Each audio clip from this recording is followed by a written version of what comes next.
Pernah nggak kamu merasa emosi itu kayak sesuatu hal yang harus disembunyikan?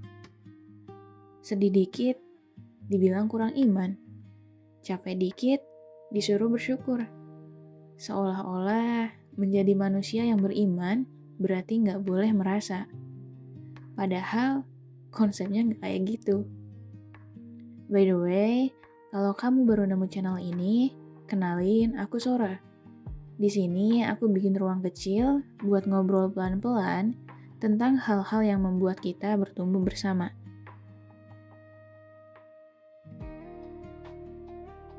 Di film Inside Out, ada satu adegan penting.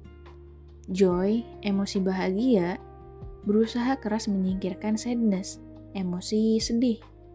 Karena menurut Joy, kalau Riley sedih, berarti ada yang salah. Tapi coba tebak, apa yang terjadi? Saat sadness nggak diberi ruang, Riley justru kehilangan arah, mati rasa, bahkan mulai menarik diri. Benang merahnya, masalahnya bukan pada sedihnya, melainkan karena sedih itu dilarang buat ada. Atau coba kita pindah ke film lain, Joker misalnya. Arthur Fleck hidup di dunia yang terus memaksa dia buat smile, be happy. Saat emosinya muncul, dunia nggak nanya, kamu kenapa? Dunia malah seakan menghakimi dan juga bilang, kamu nggak seharusnya kayak gitu. Kamu jangan gitu. Dan emosi yang terus ditekan, tanpa ruang aman, tanpa pendampingan, akhirnya berubah menjadi suatu ledakan. Film Inside Out dan juga Joker ini punya satu hal yang sama. Emosi yang dibungkam gak akan pernah hilang. Emosi itu malah akan berubah bentuk menjadi emosi yang sangat-sangat buruk. Hal yang terjadi di dua film tadi disebut dengan emotional suppression atau penekanan emosi. Menahan emosi sementara itu bisa jadi hal yang wajar, bahkan bisa juga adaptif. Tapi kalau penekanan emosi ini kita jadiin sebagai cara hidup, di sini nih masalahnya. Kenapa? Karena emosi yang gak kita proses itu bakalan terus numpuk. Bisa juga bocor dalam bentuk kelelahan, atau muncul sebagai marah ke diri sendiri, dan bahkan yang paling parah, bisa jadi mati rasa yang berkepanjangan. Artinya, yang sehat itu bukan gimana kamu terus-menerus membungkam emosi kamu, tapi gimana kamu bisa mengontrol juga memproses emosi itu dengan baik. Kalau misalkan kamu biasanya pakai mantra, pokoknya aku nggak boleh sedih, gimana pun situasinya. Coba kamu mulai ganti ke mantra baru. Kamu bilang, oke, aku lagi sedih. Aku bakal breakdown dulu nih.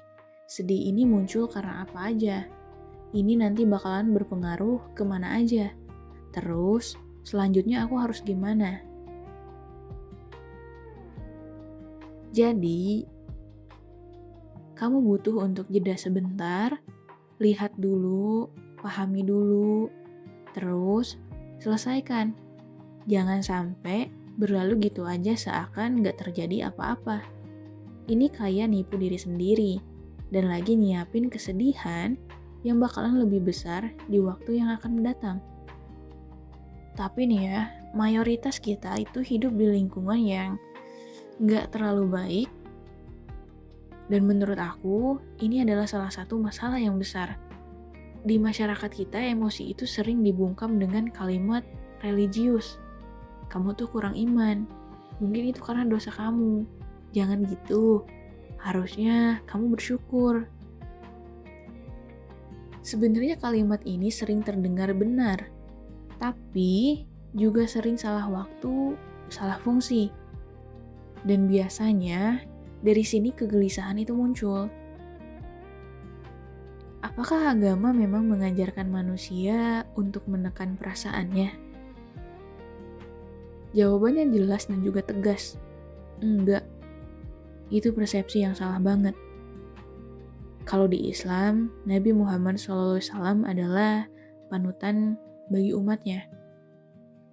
Nabi Muhammad nggak pernah menggunakan agama untuk membungkam emosi manusia. Kamu tahu nggak, saat anaknya meninggal, Nabi Muhammad menangis. Ini diabadikan dalam sebuah hadis Bukhari dan Muslim, di mana isi hadis itu adalah air mata ini menetes dan hari ini bersedih. Namun kami tidak mengucapkan kecuali apa yang diridhoi Tuhan kami. Demi Allah, wahai Ibrahim, kami sangat bersedih karena perpisahan denganmu. Atau kamu tahu nggak, saat Abu Bakar ketakutan di Gua Sur, Nabi Muhammad SAW berkata, La tahzan, innallahu ma'ana. Janganlah engkau bersedih, sesungguhnya Allah bersama kita. Surat At-Taubah ayat ke-40. Dari dua kejadian tadi, kita bisa lihat Nabi Muhammad menunjukkan kesedihannya dengan menangis. Dan Nabi juga menenangkan dengan cara mengingatkan kalau Allah itu dekat. Itu bukan penyangkalan emosi. Itu bentuk pendampingan. Kalimat-kalimat berikut ini sering salah pakai. Coba kita luruskan sama-sama. Kalimat, kamu kurang iman. Saat kamu sedih dan ada yang ngasih kalimat itu, ingat ya, Islam gak pernah mengukur iman dari air mata kesedihan kamu. Atau kalimat, itu karena dosa kamu. Ingat ya, gak semua penderitaan yang kamu rasakan adalah bentuk dari hukuman. Bahkan Nabi Muhammad mengatakan, penderitaan bisa jadi cara Allah menggugurkan dosa, atau bisa juga jadi tangga untuk kebaikan di masa depan. Terakhir kalimat, kamu harusnya bersyukur. Nabi Muhammad bersyukur dan bersedih. Dua-duanya bisa hidup berdampingan. Ingat ya, syukur bukan penutup luka. Syukur adalah cahaya di tengah luka. Garis besarnya apa? Kesimpulannya apa?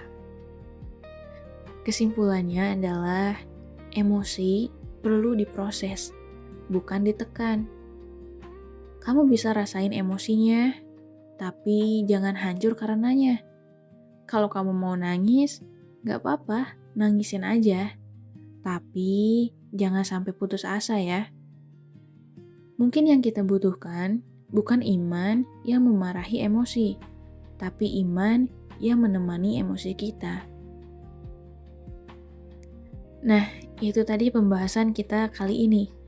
Kalau kamu ngerasa video ini bermanfaat, kamu bisa like dan juga tulis pendapat kamu di kolom komentar ya.